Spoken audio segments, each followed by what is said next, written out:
सुनिए जी, सर्दियाँ शुरू हो गई है और इस बार तो सर्दी के साथ साथ बारिश भी हो रही है।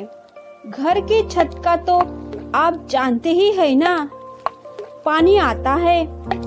हाँ भाग्यवान, इस बार ठंडी कुछ ज्यादा ही पड़ने वाली है, क्योंकि गांव के चौपाल पर लोग बोल रहे थे कि इस बार सर्दी के साथ साथ बारिश भी होने वाली है।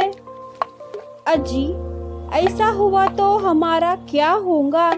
छत के साथ साथ घर की खिड़कियां भी टूट चुकी है।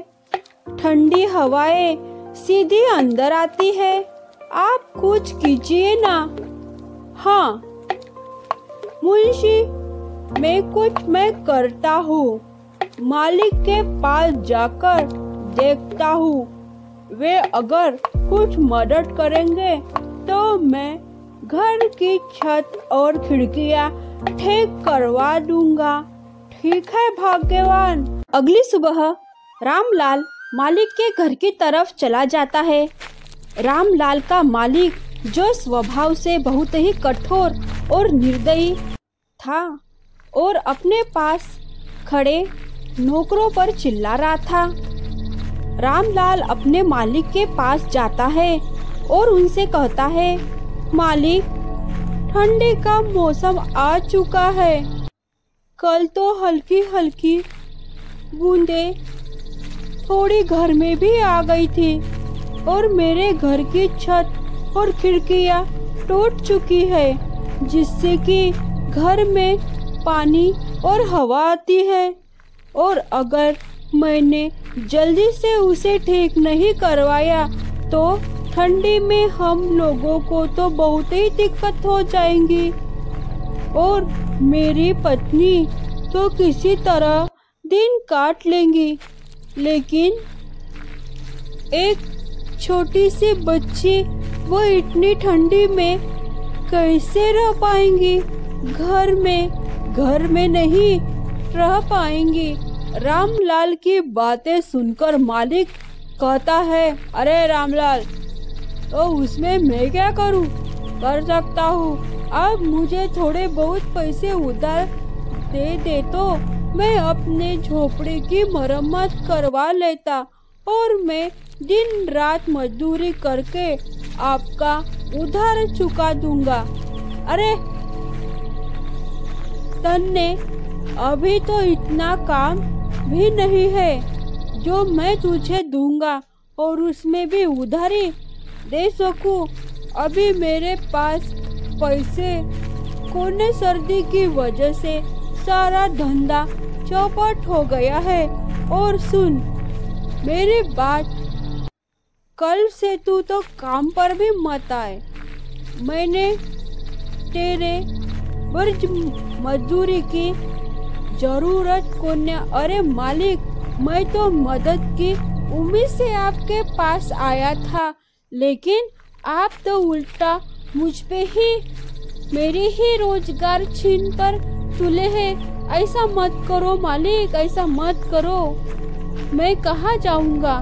रामलाल ने इतनी मिन्नतें करने के बाद भी उसका मालिक मनीलाल उसकी एक नहीं सुनता है, और बेचारा रामलाल वहाँ से दुखी मन से वापस चला जाता है।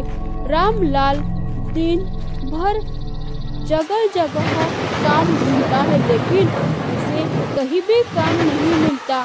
सुबह से रात हो जाती है। सरला वो बोलकर आया था कि छत का इंतजाम करूंगा, पर यहाँ तो नौकरी भी चली गई। घर ठीक होना तो छोड़ो, खाने तक के इंतजाम के लाले पड़ने वाले हैं। रामलाल चाय की एक दुकान के आगे बैठा यह सब सोच ही रहा था कि तभी आसमान में काले बादल छा जाते हैं और जोर जोर से बिजली कड़कने लगती है। हे भगवान, लगता है बारिश होने वाली है। मुझे तुरंत घर पहुंचना होगा, वरना सरला अकेले कैसे संभालेंगी? रामलाल जल्दी अपने घर की तरफ दौड़ता है। वह कुछ दूर चला ही था कि तभी जोर जोर से बारिश होने लगती है। हे ऊपर वाले, यह कैसी परीक्षा ले रहा है तू? पहले क्या आपको हमारे दुख कम लग रहे थे जो ऊपर से यह बेमौसम की बारिश शुरू कर दी? धीरे धीरे बारिश बढ़ती जा रही थी और चारों तरफ पानी ही पानी हो गया था, मानो कोई समुंदर हो जिससे रामलाल का उसमें चल पाना बहुत ही मुश्किल हो गया था। वह एक पेड़ के नीचे रुक जाता है और बारिश के थमने का इंतजार करता है। हे भगवान, एक तो इतनी ठंडी और ऊपर से यह तेज बारिश, मेरे तो हाथ पैर सुन्न पड़ गए हैं। इतने पानी में चल पाना भी मुश्किल हो रहा है और घर पर बेचारी सरला अकेली परेशान हो गई होंगी। रामलाल काफी देर तक उस पेड़ के नीचे बारिश के रुकने का इंतजार करता है, लेकिन बारिश थमने का नाम ही नहीं ले रही थी। अभी क्या करे रामलाल? उस बारिश का कोई भरोसा नहीं, यह रुके या ना भी रुके। इतना कहकर रामलाल उस तेज बारिश में घर के लिए चल पड़ता है।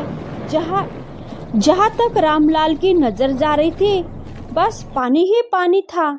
छोटी छोटी झोपड़ियाँ तो पानी में जैसे मानो बह रही थी।